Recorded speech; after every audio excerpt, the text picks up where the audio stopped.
Uma rotina de vitórias, longas séries invictas, safras e mais safras de ídolos. Um esporte de sucesso no país e supremacia mundo afora. No programa de hoje, o Sport TV Repórter vai retratar a grandeza do vôlei brasileiro e tentar explicar, com nomes e números, os motivos de tamanha hegemonia. Planejamento, garimpagem incessante de talentos, estrutura de primeiro mundo, profissionais vencedores. Em todas as idades, em ambos os sexos, nenhum outro esporte leva tanto a bandeira brasileira ao lugar mais alto do pódio. O brasileirinho nasce, engatinha, dá os primeiros passos e depois...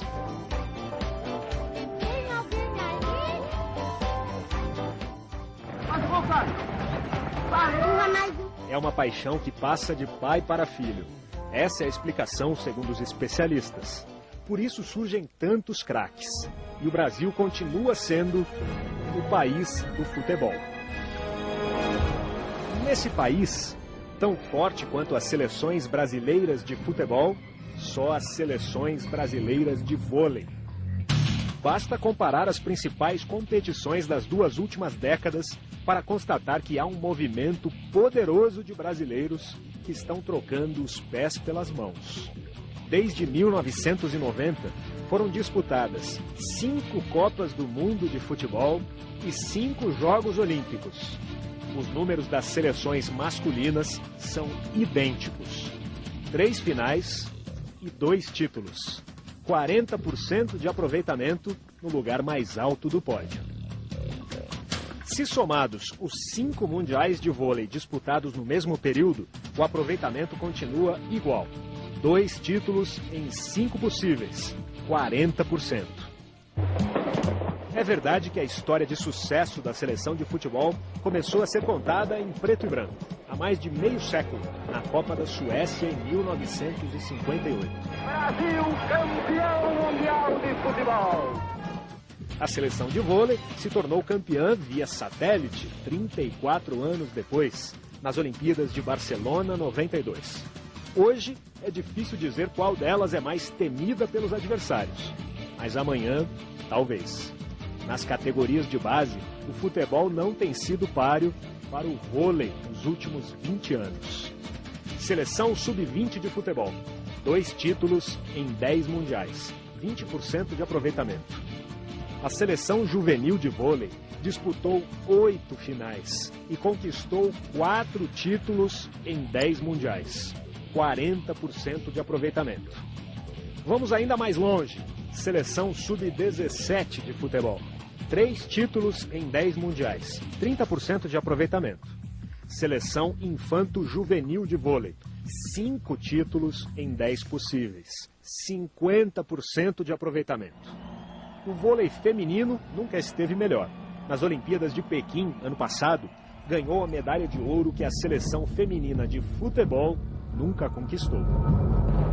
Acho que nós temos gerações aí para mais 2 Olimpíadas, falando a grosso modo, né, porque essa nossa geração ainda ela é jovem. É um grupo com uma faixa etária muito boa, que tem muito ainda pela frente, mas já tem outras jogadoras aparecendo.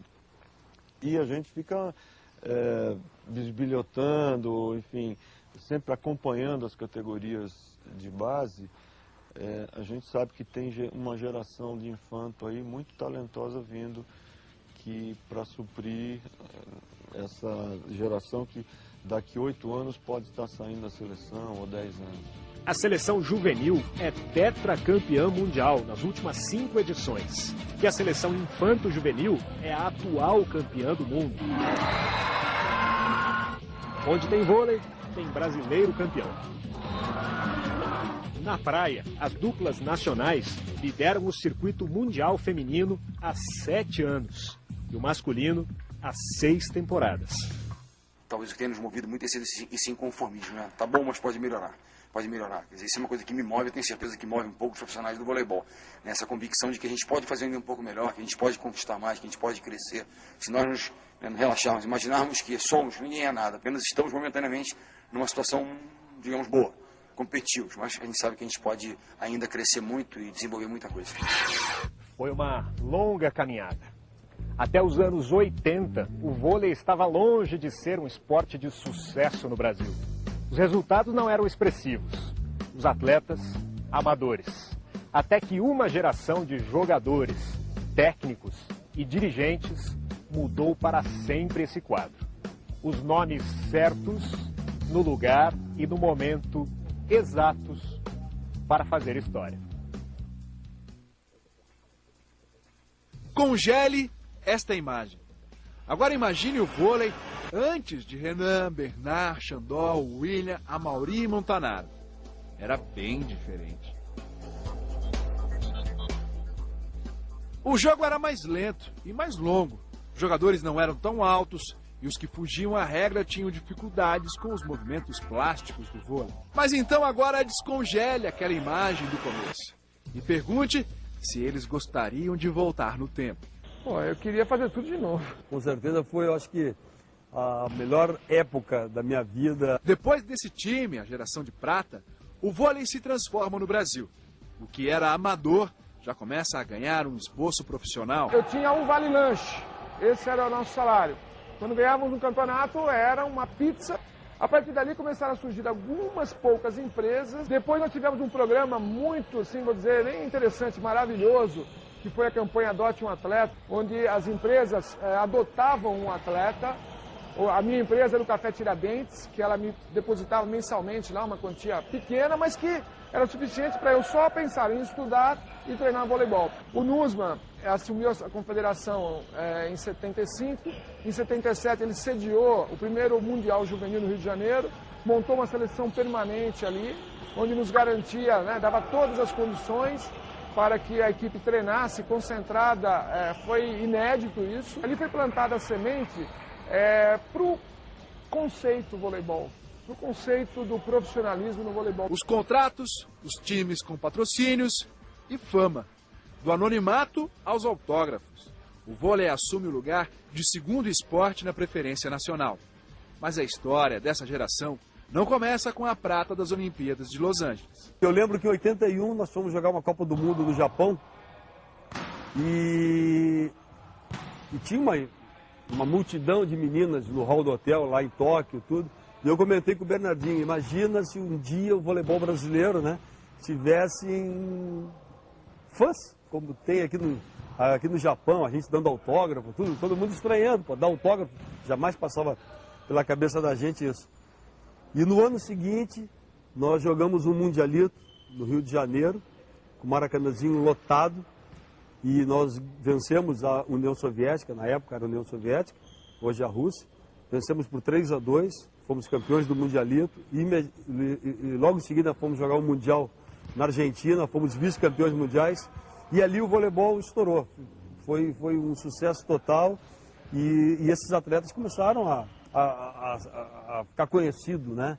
E eu lembro que aí a gente começou a reviver um pouco aquela experiência que a gente teve um ano antes no Japão. Em 82 houve a grande mudança. Em 82 a mídia, vocês entraram no esporte com o Luciano do Vale. Então o resultado que em 81 nós já tínhamos uma medalha de bronze numa competição internacional era inédito no nosso país, mas ninguém ficou sabendo, nada aconteceu.